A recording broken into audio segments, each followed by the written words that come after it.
You know those times when you're playing in the PvP room and absolutely dominating the entire server, but this one peanut brain goofy eyed kid comes at you with a little extendo that messes up your whole game?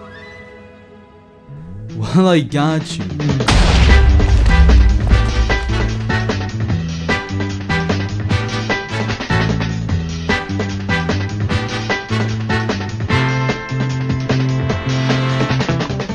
So the first thing we need is our maker pen. You get that by opening your watch, onto your backpack, and pressing use on your maker pen. Now that you have your maker pen, open your palette, like this. Go into props, and you should search for some weapons. Whatever weapons you want in your PvP room, right? I'm gonna go with some cutlasses like this, and like swords. Now these swords are going to have a certain tag. This is the tag that's gonna be like applying the anti-extendo thing, right? Personally, I give them the tag subscribe, but you know, you can give them whatever tag you want, right? Now that we've spawned in all our weapons, we're now going to spawn in the circuits. And the circuits you need are the following. Event receiver, rec room object, get all with tag, for each, get position, rec room object, get authority, player right hand position, player left hand position, rec room object, get last equipping player, a vector split, add, greater than, and player get is local, if, and then unequip from player. Now that we've spawned in all our chips here, it's time to get wiring. Well, to start off, we'll go over here to the rec room object, get all with tag, and you need to configure this tag with the tag you gave your objects. Me personally, I gave them the tag subscribe, but whatever tag you gave them, you put that over here, right? What this thing does is that it searches the room for every single object with that tag, and then outputs it as a list of objects, so 4 objects, right? You wire that into the for each chip. The for each chip does is that it loops through each item and puts them as like a one item, right? Like a solid one item. So drag the output item to the following chips. Get position, rec room object, get authority, rec room object, get last equipping player, unequip from player. Just like that, whatever I just did, you just copy. This way, we'll be able to identify our objects, right? Now we need to wire our rec room object, get authority, to our player get his local chip. What our rec room object get authority does is that it basically just outputs who's in possession of whatever object gets inputted in the target here, right? Now that we have the position of our sword, we now need to just kind of make a barrier to when the sword exceeds that length, it, you know, unequips it from the player. You can do this by doing the following. Select vector split and add and clone them 2 times.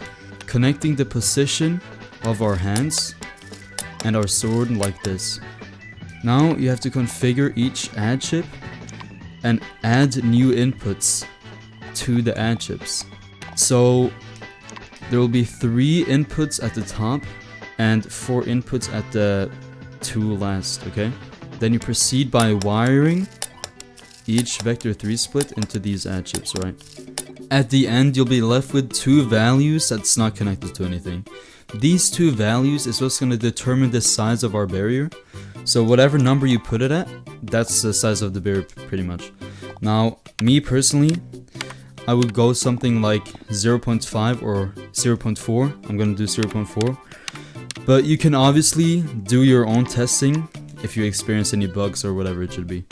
So now we actually need to process the fact that our sword actually exceeds our little barrier here, right? The way we do that is that we take the top of our greater than chip and put it at the position of our sword. Then the bottom of our greater than chip will be at the of our hand position.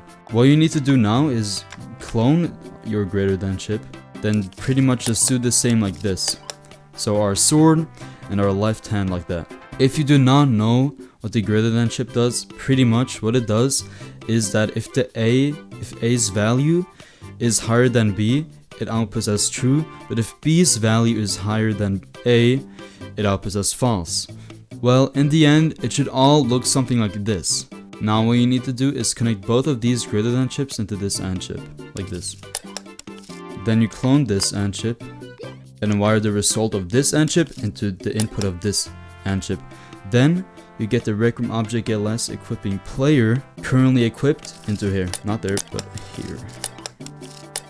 This prevents a couple of bugs by making it so when all inputs here are true, it outputs as true. But if any of these inputs are false, it outputs false. Well, we need one last AND chip, so clone whatever AND chip and proceed by wiring the result of the player get is local and also the result of the previous AND chip.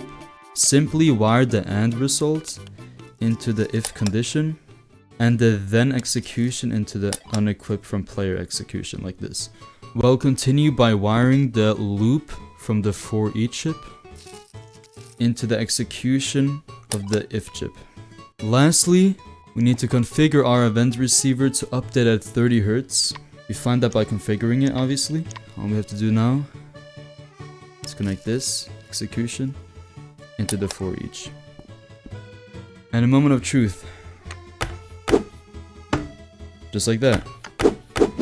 Each time it exceeds the barrier, it will unequip from the player.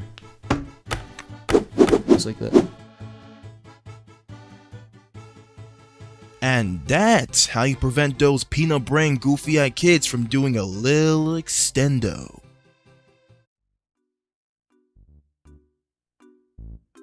Well, if you learned anything from this video, consider subscribing, or maybe you wanna watch this video.